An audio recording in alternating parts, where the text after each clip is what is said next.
এমন আবহাওয়ার মধ্যে আজকে এখানে না আসলে হতো না। দেখেছো আকাশের অবস্থা কেমন? আকাশের সাথে আমাদের কোনো সম্পর্ক নেই। আকাশের অবস্থা যেমনই থাকুক না কেন, আমাদের কাজ আমাদের চালিয়ে যেতে হবে। কোনো কারণে আমাদের থেমে থাকলে হবে না। এই বৃষ্টি তো থামছেই না।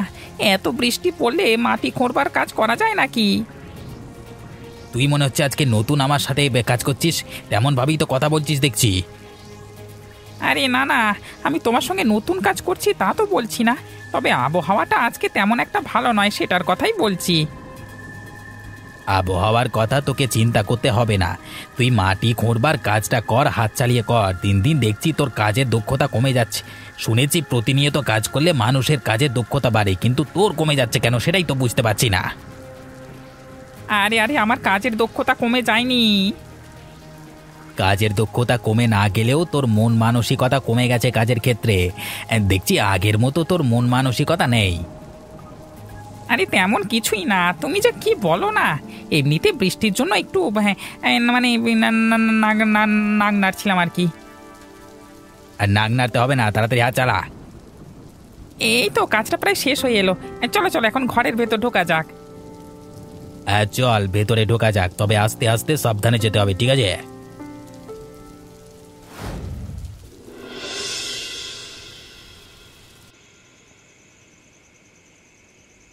আরে মদন, তুই এত জোরে শব্দ করিস না, একটু আস্তে আস্তে পা টিপে টিপে চল। তোর শব্দের জন্য যখন তারা নিতাই বাবুরা মানে ঘুম থেকে জেগে যাবে, আমরা ধরা পড়ে যাব, তখন বুঝতে পারবি।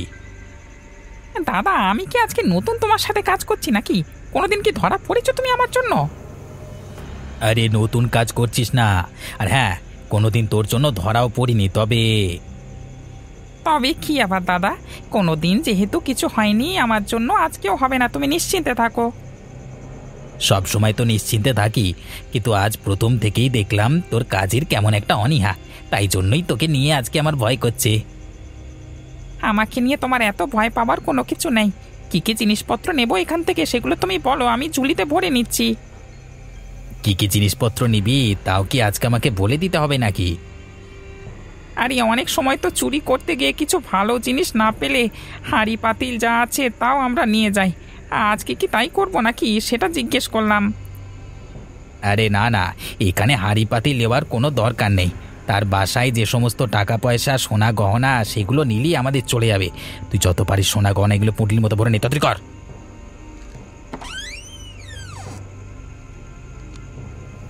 কানাই দা, যথেষ্ট হয়েছে, চলো এখন। আচ্ছা ঠিক আছে, চল বাড়ি চল।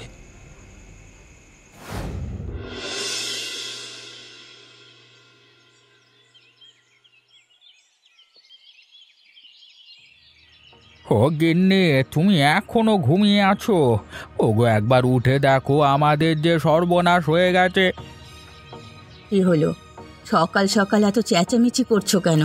তোমার জন্য প্রতিটা দিন না আমি শান্তিতে ঘুমোতে পারি না।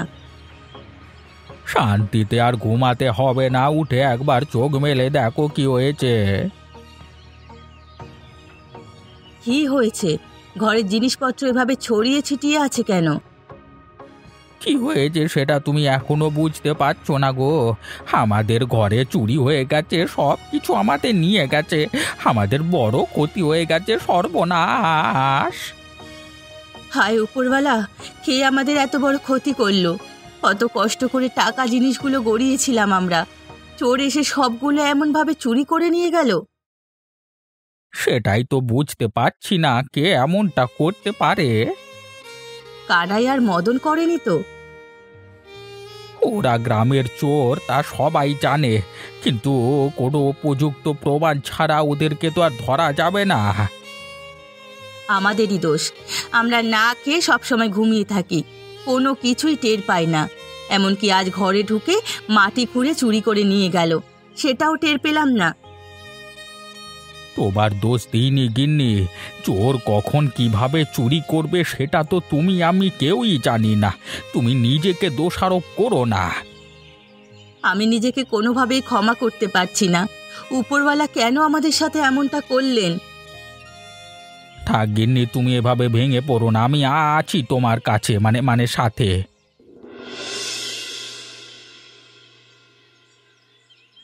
সারা রাত চোরটা চুরি করে এখন সারাদিন ভরে ঘুমাবে।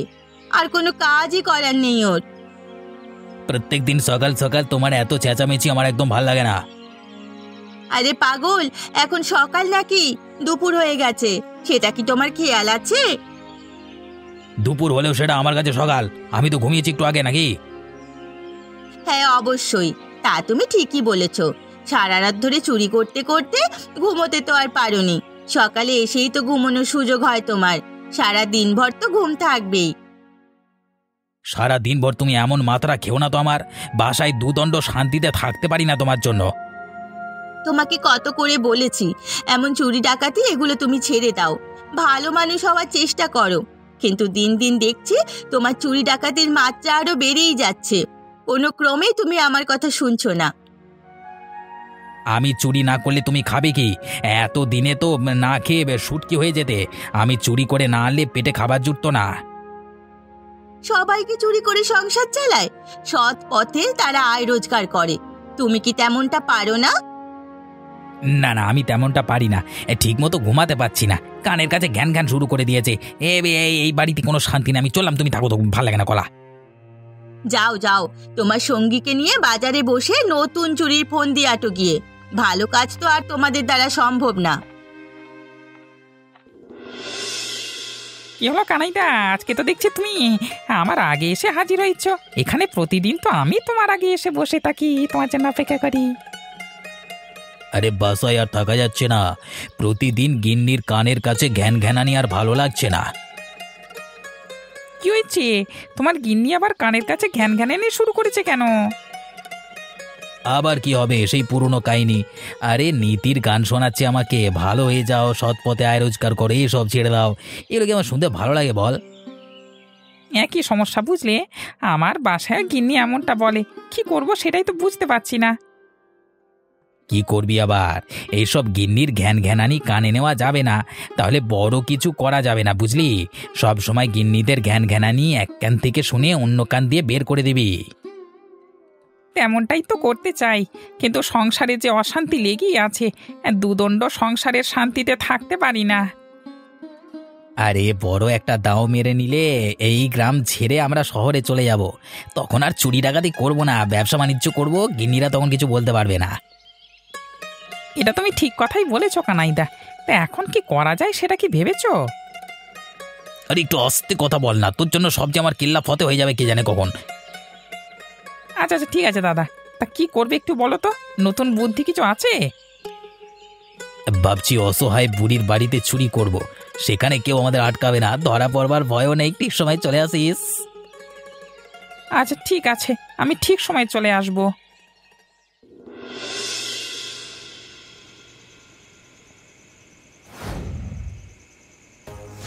এ কি মদন, মদন আর কানাই, তোরা আমার ঘরে কি করছিস? আরে বুড়ি, তুমি এত চেঁচামেচি করো না, আস্তে কথা বলো। চেঁচামেচি করলে তোমার জানটাও চলে যেতে পারে, কিন্তু ভালো করে তুমি জানো আমাদের। হ্যাঁ তা ঠিক আছে, আমি তোদের চিনি। তা আমার বাড়িতে তোরা এত রাতে কি করছিস? কি জন্য এখানে এসেছিস সেটা আমাকে বল তো। আরে দাদা, এই বুড়ি তো দেখছি বোকা আছে, কি জন্য এসেছি সেটা কি বুঝতে পারছে না? বুঝিয়ে দেবো নাকি বুড়িটাকে? না না, বুড়িটা এমনিতেই যায় যায় অবস্থা, ওকে বোঝানোর দরকার নেই। তোরা কি বলছিস? আমি তো কিছুই বুঝতে পারছি না। খুব সুন্দরভাবে তোমাকে আমি বলছি বুড়ি, আমরা কি করি তা তুমি ভালো করেই জানো। তোমার বাড়িতে যা আছে আমাদের দিয়ে দাও, তোমাকে কিচ্ছু করব না। আমরা যা নিতে এসেছি, মানে নিতে এসেছি, নিয়ে চলে যাব, ঠিক আছে? না না, আমি তোদের কিছু দেব না। আমি অনেক কষ্ট করে না খেয়ে এগুলো সঞ্চয় করেছি, কোনোভাবেই আমি এগুলো দেব না। আমার শেষ বয়সের জন্য এগুলো রেখেছি। বুড়ি বেশি বাড়াবাড়ি করো না, পরে দেখবে তোমার জানটা চলে গেছে। ভালোই বলছি, তোমায় দিয়ে দাও। না না, আমি কোনো ক্রমেই দেব না। দাদা, বুড়ি যেহেতু কোনো ক্রমেই রাজি হচ্ছে না, তাহলে তো ওনাকে আসল মজাটা দেখিয়ে দিতে হবে। কুচিত করে কেটে দিই। হ্যাঁ তাহলে দেখিয়ে দে।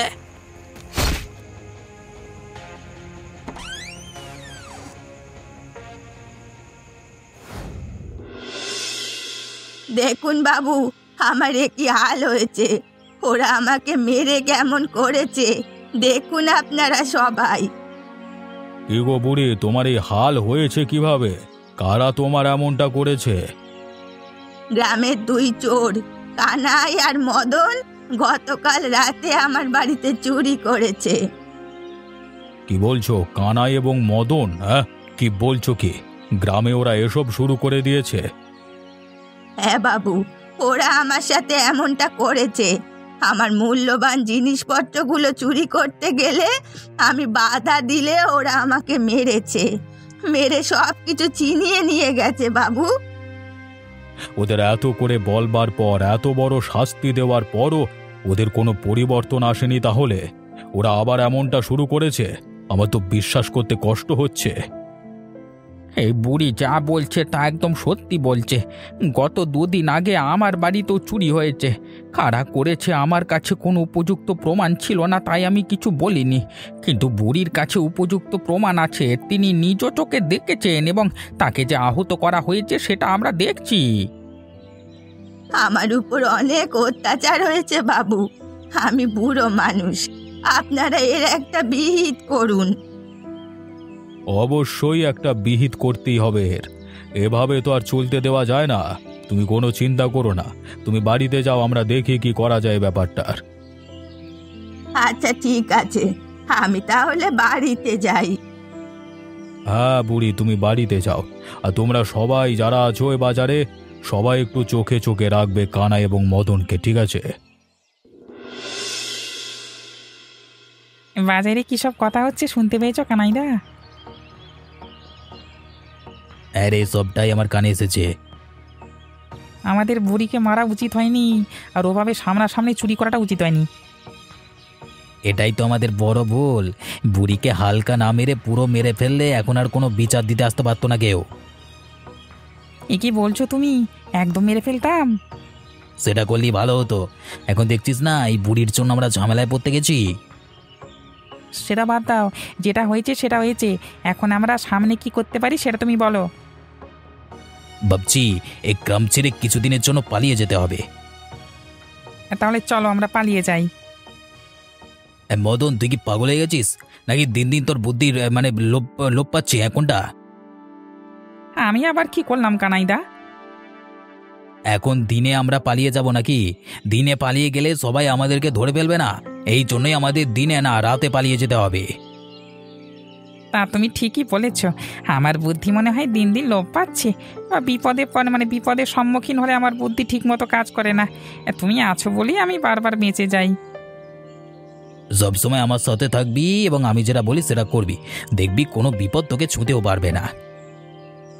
আচ্ছা ঠিক আছে কানাইদা, তাহলে এখন আমি যাই। যা যা, সাবধানে যা, আর ঠিক সময়ে এখানে চলে আসিস, আমি উপস্থিত থাকবো। কানাইদা, তুমি আসতে এত দেরি করলে কেন? আমি সেই কখন থেকে তোমার জন্য অপেক্ষা করছি। চারিদিকে চোখ কান খোলা রেখেই তো আমাকে আসতে হয়। দেখছিস না গ্রামে আমাদের নিয়ে কত কথা হচ্ছে, তাই তো হুটহাট করে আসা যায় না, সাবধানে এসেছি আর কি। হ্যাঁ ঠিক আছে, পরে কথা হবে, তাড়াতাড়ি চলো। চল চল। তা পালিয়ে যাচ্ছ কোথায় বাছাধন? আমরা যে তোমার জন্য এখানে কখন থেকে অপেক্ষা করছি। এ কি আপনারা এখানে? আপনাদের খবর কে দিল? আমি নিজে তোদের খবর সবার কাছে দিয়েছি। আমার যে ক্ষতি তোরা করেছিস, আমাকে মেরেছিস, তার শাস্তি অবশ্যই তোদের পেতে হতো। আমাদের ক্ষমা করে দাও, ভুল করে ফেলেছি, আর হবে না। তোদের কোনো ক্ষমা নেই। তোরা আমার বাড়িতেও চুরি করেছিস, তোদের কারণে গ্রামে কেউই শান্তিতে থাকতে পারছে না। তোদের এত করে বুঝিয়েছি, তারপর বললাম গ্রামে চুরি করিস না, অন্য কোথাও করলে কর, গ্রামের মানুষকে শান্তিতে থাকতে দে, কিন্তু তোরা তো কোনো কথাই শুনিসনি।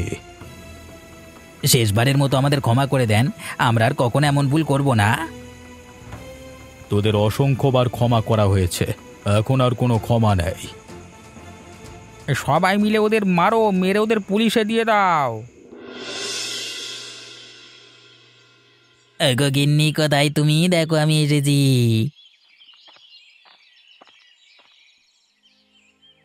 তুমি আসা আর না আসা সমান কথা। যতবার জেল থেকে ফিরে আসো, এসে আবার সেই একই কাজ করো, চুরি ডাকাতিতে লেগে যাও। তাই তুমি আসলে আমি এখন আর খুশি হতে পারি না, বরং ভয়ে থাকি যে তুমি এসে গ্রামে আবারও কারো ক্ষতি করে দিলে। না বউ, এবার আমি আর কারোর ক্ষতি করব না। এবার ভেবেছি আমি ভালো হয়ে যাব। প্রতিবার এসে তুমি একই কথা বলো। তোমার এই মিথ্যে কথা শুনতে শুনতে আমার কান ধরে গেছে। তুমি যে কোনো কালে ভালো হবে না সেটা আমি ভালো করেই জানি। বিশ্বাস করো বউ, এখন থেকে আমি ভালো হয়ে যাব। তুমি আমার সংসার করে দেখো, আমার সুযোগ দাও। না, আমি তোমাকে কোনো সুযোগ দেওয়ার জন্য এখানে অপেক্ষা করছি না। তোমার বাড়ি তোমাকে বুঝিয়ে দেওয়ার জন্য অপেক্ষা করছিলাম। আমি আমার বাপের বাড়ি চলে যাচ্ছি। শেষবারের মতো আমাকে একবার বিশ্বাস করে দেখো, আমাকে ছেড়ে যেও না গিন্নি।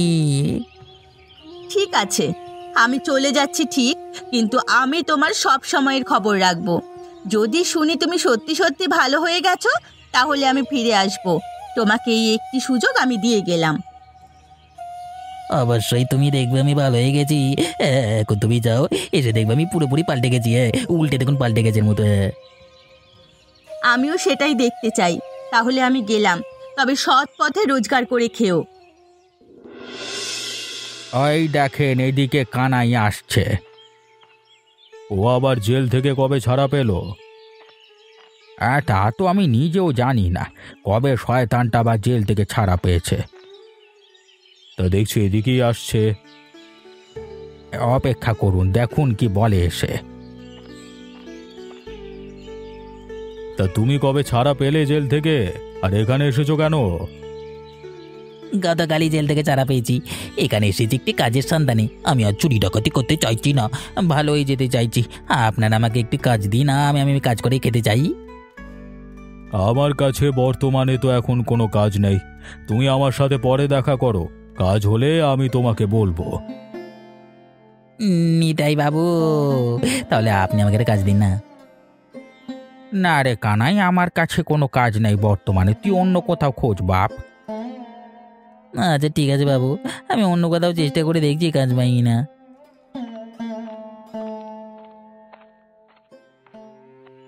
আমার আর কোনো কাজ নেই, খেয়ে দে। ওকে কাজ দেবো, ওর মধ্যে একটা চোরকে কাজ দেবো, পরে দেখা যাবে কোন দিন আমার সব কিছু নিয়ে কেটে পড়েছে। হ্যাঁ, ছেলেটাকে একটা সুযোগ দেওয়া উচিত ছিল না? সুযোগ লাগলে আপনি দিন, আপনার কাছেও তো কাজ চেয়েছিল। না না, আমার কাছে কোনো কাজ নেই, আমি দিতে পারবো না। তাহলে আবার আমাকে বলছেন কেন? ওসব বাদ দাও, কাজ পেলে না পেলে সেটা ওর ব্যাপার, চলো তো। হ্যাঁ, সেটাই আমি বলছি। গো বুড়িমা, তুমি কি বাড়িতে আছো বুড়িমা? কে কে ডাকছে রে আমায়? ঘর থেকে বেরিয়ে এসে দেখো না বুড়িমা। ও আচ্ছা, তুই সেই কানাই চোর? তা আমার এখানে এসেছিস কেন? নতুন কোনো ফোন দিয়ে আছে নাকি তোর? ভালোভাবে বলছি, আমার এখানে কোনো অঘটন ঘটাস না। আমি কিন্তু গ্রামের সবার কাছে আবার বিচার দেব। না না বুড়িমা, তুমি ভয় পেও না বুড়িমা, আমি এখানে কোনো অঘটন ঘটাতে আসিনি বুড়িমা। তাহলে এসেছিস কেন? তোর সাথে আরেকটা আরামজাদা ছিল না, ওটা কোথায়? মদনের কথা বলছো? মদনের কথা আমি জানি না, শুনেছি ও নাকি জেল থেকে বেরিয়ে গ্রাম থেকে চলে গেছি। তুই এখনো এই গ্রামে আছিস কেন? তুই চলে যাস না কেন? তুই গেলে আমরাও বাঁচি। তা তুই কেন আমার এখানে আছিস সেটা বললি না যে? বুড়িমা, আমি ভালো হয়ে গেছি বুড়িমা, অপরাধের সাথে যুক্ত নেই বুড়িমা। তুমি দয়া করে আমাকে কিছু খাবার দাও বুড়িমা, দরকার হলে একটা কাজ দাও বুড়িমা। আমি কাজ করে দিই, তার বিনিময়ে কিছুটা খাবার দাও বুড়িমা। খাবারের যন্ত্রণা আমি মরে যাচ্ছি বুড়িমা, বউ দেখে না। তুই মরে গেলে আমি কি করব? আমি যে তখন মরে গেছিলাম, তুই তখন তাকে দেখেছিলি? আমি এত করে অনুরোধ করলাম, তাও তোরা শুনলি না, আমাকে মারলি। যা করেছি আমার ভুল হয়ে গেছে বুড়িমা, আমাকে ক্ষমা করে দাও। পারলে আমাকে কিছু খাবার দাও না গো। না, আমার বাড়িতে কোনো খাবার নেই, তুই আমার বাড়ি থেকে দূর হয়ে যা। বুড়িমা, তুমি আমাকে ফিরিয়ে দিও না এইভাবে। কোথায় আমার স্বামী কানাই, কোথায়? তোমরা আমাকে একটু তার কাছে নিয়ে চলো, শেষবারের মতো হলেও আমি তাকে দেখতে চাই।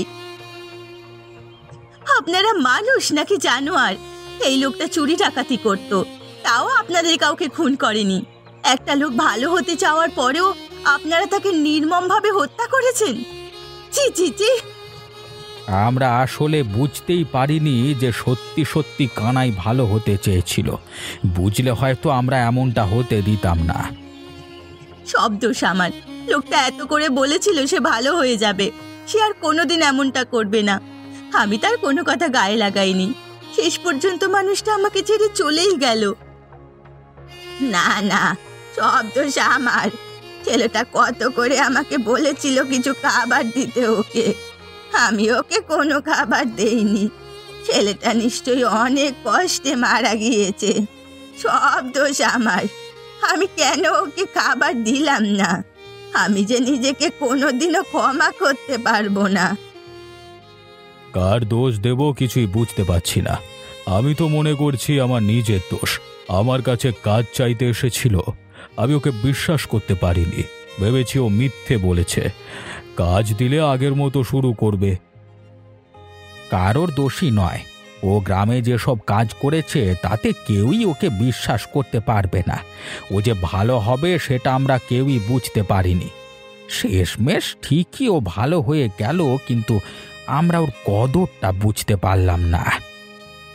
আসলে কারোরই দোষ নেই, সব দোষ ওর কপালের। ও আগে যা কর্ম করেছে তার ফলই এখনো এভাবে পেল। শেষ পর্যন্ত ভালো হতে গিয়েও ন্যায্য মূল্যটাও পেল না। আসলে আমাদের সমাজেরই দোষ, সাথে আমাদের নিজেরও। যা হওয়ার হয়েছে। ওর শরীরটা আমাদের তো এরপর একটা ব্যবস্থা করতে হবে।